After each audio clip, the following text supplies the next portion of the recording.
नमस्कार, बुलेटिन में आप सबका स्वागत है। मैं हूं आप सबके साथ अनूप।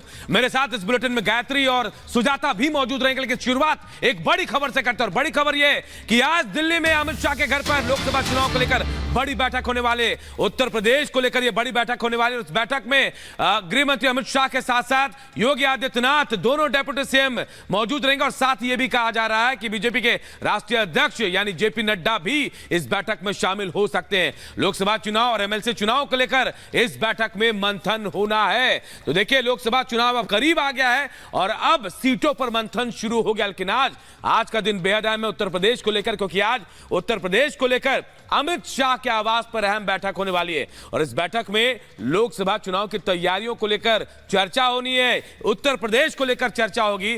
वहीं उत्तर प्रदेश के सीएम योगी आदित्यनाथ, दोनों डेप्यूटी सीएम के अलावा जेपी नड्डा इस बैठक में शामिल हो सकते हैं।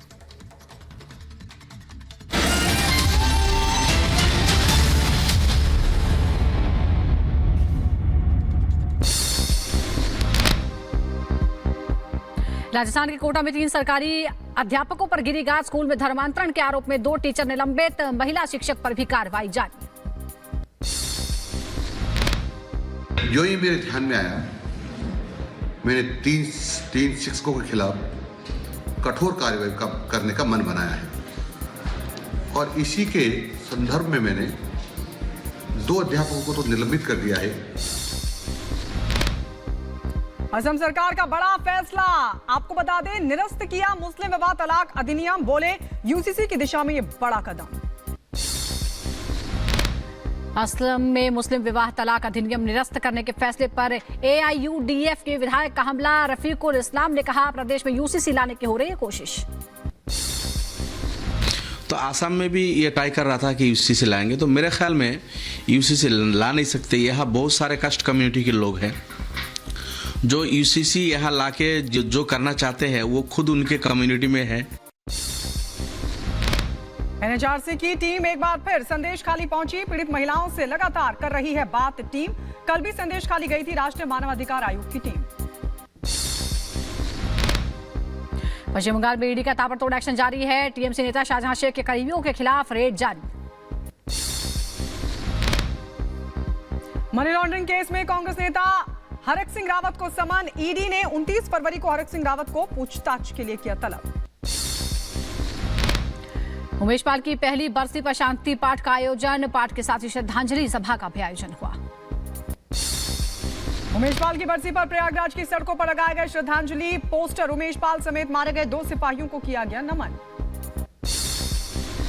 वाराणसी दौरे के दौरान पीएम मोदी ने महिलाओं के साथ किया संवाद। पीएम मोदी ने शेयर किया वीडियो। बोले, महिला सशक्तिकरण हमारी प्राथमिकता। शंभू बॉर्डर पर बड़ी संख्या में मौजूद है आंदोलनकारी। सरकार के खिलाफ पिछले कई दिनों से कर रहे हैं प्रदर्शन। दिल्ली आने पर अड़े सभी प्रदर्शनकारी। किसान आंदोलन के दौरान शहीद हुए लोगों की याद में कैंडल मार्च निकाले जाएंगे। आंदोलनकारियों ने 29 फरवरी तक स्थगित किया दिल्ली कूच। कृषि विभाग के तहत सहायक लेखाकार के पद से 67 उम्मीदवारों का चयन हुआ। उत्तराखंड के सीएम पुष्कर सिंह धामी ने सभी उम्मीदवारों को दिए नियुक्ति पत्र। कर्नाटक सरकार के खिलाफ बीजेपी ने किया प्रदर्शन। आवंटित एससी एसटी कल्याण निधि को अन्य योजनाओं में कथित रूप से लगाने को लेकर जताई नाराजगी।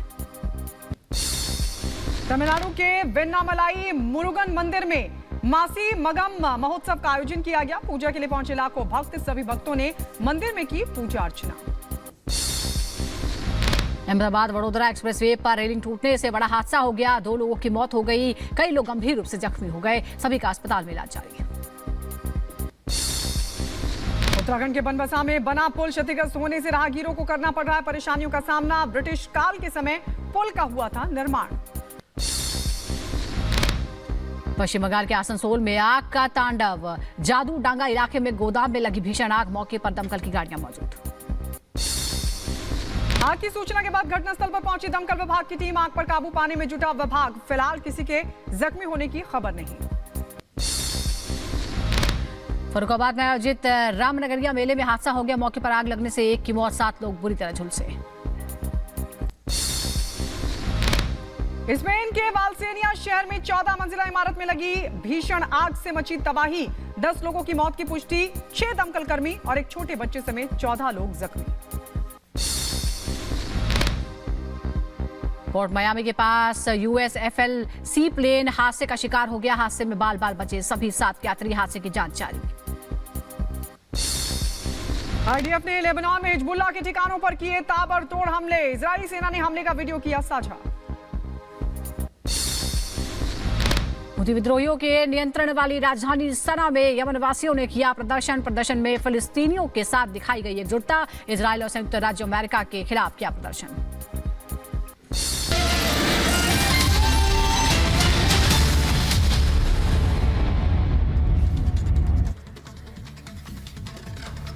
और बात एक बड़ी खबर की करते हैं। बड़ी खबर मथुरा काशी से जुड़ी हुई। जी हां, अजमेर दरगाह के दीवान ने इससे जुड़ी एक बड़ा बयान दिया है और कहा कि इसका हल जो है वो कोर्ट से बाहर होना चाहिए। जी हां, जो अजमेर दरगाह के दीवान है उन्होंने बड़ा बयान दिया और कहा कि इस मसले का हल कोर्ट से बाहर खोजना चाहिए। दीवान जो है सैयद जैनुल आबेदीन का यह बड़ा बयान सामने आया और कहा कि कोर्ट से नहीं, कोर्ट के बाहर इस मसले का हल निकलना चाहिए। काशी मथुरा का जो विवाद है वो कोर्ट से बाहर सुलझाना चाहिए और इसके लिए नेताओं को आगे आना चाहिए। यह बड़ा बयान देखिए जो दीवान है अजमेर दरगाह के सैयद जैनुल आबेदीन उन्होंने दिया है और इसका हल कैसे हो, बातचीत से हो, इस बात की पैरवी की है।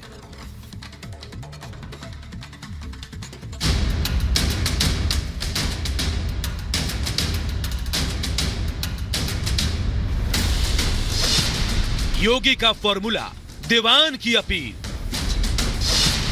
अजमेर से आया सुलह का फॉर्मूला। काशी मथुरा पर बातचीत से समाधान। सैकड़ों वर्षों से यहाँ की आस्था केवल 3 के लिए बात कर रही है। 3 के लिए।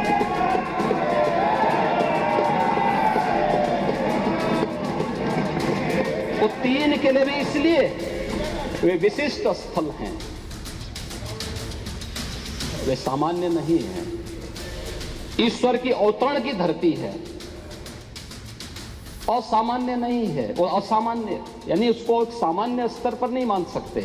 तो हम अपने देश के आंतरिक मसलों को अदालतों के बाहर शांतिपूर्वक समाधान निकालने में सक्षम क्यों नहीं हैं? काशी मथुरा विवाद को सुलझाने का रास्ता सीएम योगी ने सामने रखा था। कोर्ट के बाहर सेटलमेंट की बात कही थी और अब पहल की गई है।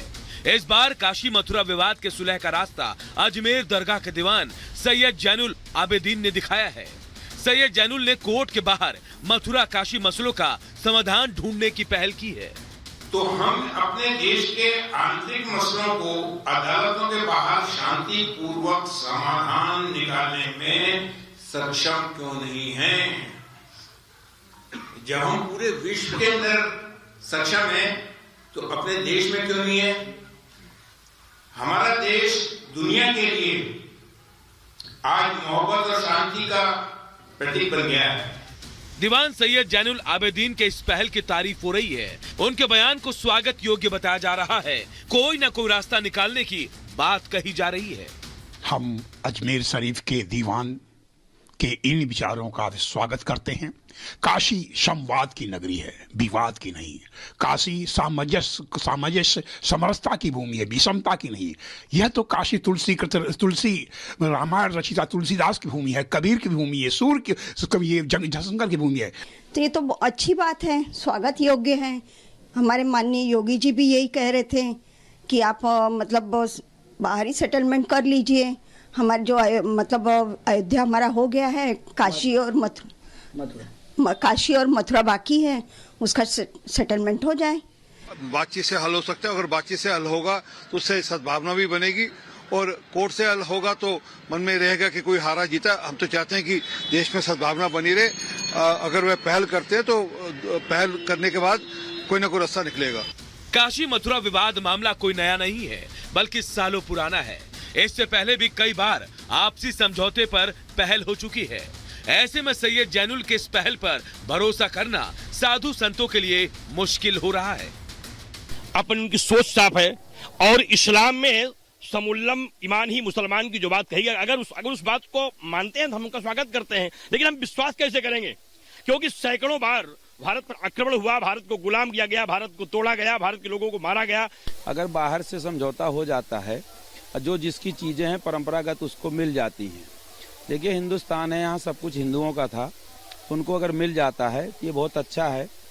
नहीं, कोर्ट में तो एक आर्गुमेंट, नॉर्मल आर्गुमेंट शाहिदगाह मस्जिद की तरफ से चल रहा था कि कॉम्प्रोमाइज डीड जो है 1968 वाला वो सही है और उसको चैलेंज नहीं किया जा सकता। वो तो कोर्ट रूम में तो वो आर्गुमेंट कुछ और कर रहे हैं। अब बाहर किसी के सजेशन अगर हैं कि भाई समझौता हो जाना चाहिए तो उसका वेलकम है। पहल के बाद जिस तरह के बयान सामने आए उससे कई सवाल खड़े हो रहे हैं, जिसमें योगी के फॉर्मूले को लेकर दीवान की अपील को क्या मुसलमान मानेंगे? क्या कोर्ट के बाहर सुलह से वाकई रास्ता निकलेगा या फिर ये सिर्फ पहल तक सिमट कर रह जाएगा? Bureau report, Republic Bharat.